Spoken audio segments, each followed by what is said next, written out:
Reddit, what embarrassing moment still makes you cringe today? I was at this party, right?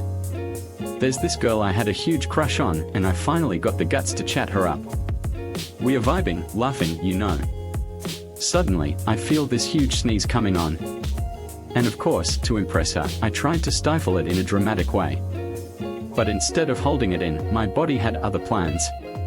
All the chips and salsa I just devoured came spraying out in this massive explosion, splattering all over her and the brand new couch.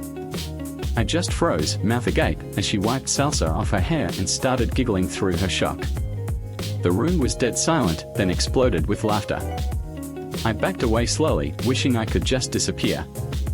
The cringe still haunts me every time I see salsa.